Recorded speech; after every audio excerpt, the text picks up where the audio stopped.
everybody, let's talk today about how to identify plants by looking at their overall habit. So in botany, when we talk about habit, we mean like the entire plant. So we're not just looking at leaves or flowers, but we're kind of looking at the whole structure. And I thought today I would show you how to do this with my friend goldenrod here, because actually in the area where we're at now, there are several different kinds of goldenrod. And this is a really great one to look at to try to get an idea of how some of the different structure can help you narrow down your plant. So I know this is goldenrod because I see the bright yellow flowers, the little, the way the seeds are coming into maturity here. Oh, you can see them kind of like shaking it and they're being carried off by the wind. That's another good clue. But I also know because of the way the plant looks, even without its flowers, and that can be really, really useful for us if we are trying to identify something and it's not in flower. So what I'm looking for with this guy is so part of the habit is how big the plant is.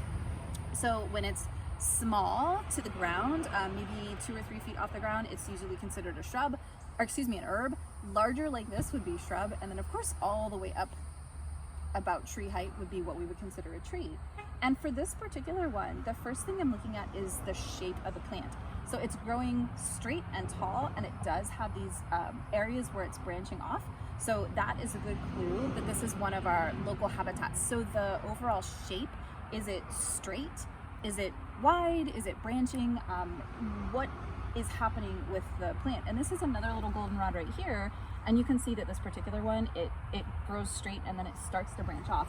And all around me, even this little guy right here too, is another one that doesn't have, it's being completely encircled by a grapevine here, but it doesn't have as many of the flowers. So this is a good example of, even if I didn't see the flower tops, if I know this particular species, almost that you can see, it's going straight up and I can see it starting to branch. So that's a pretty good start at identification.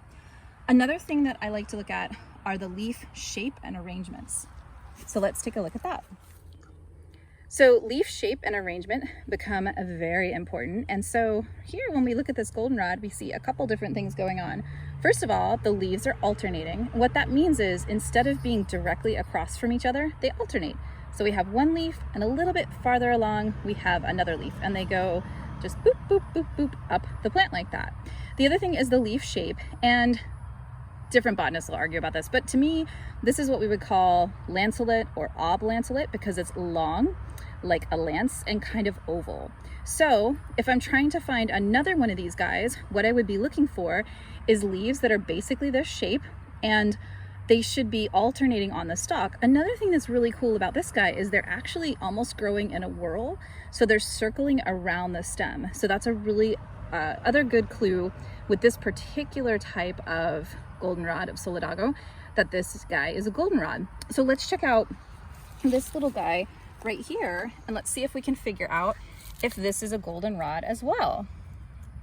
So if we look, we've got that long, and this poor little dude's beat up a little bit, but we have that long stalk coming up, and this one's kind of tricky because a lot of the leaves are damaged, but we can find a couple that do make that shape.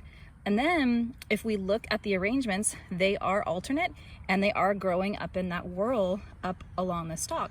So we have a really cute little baby goldenrod right there.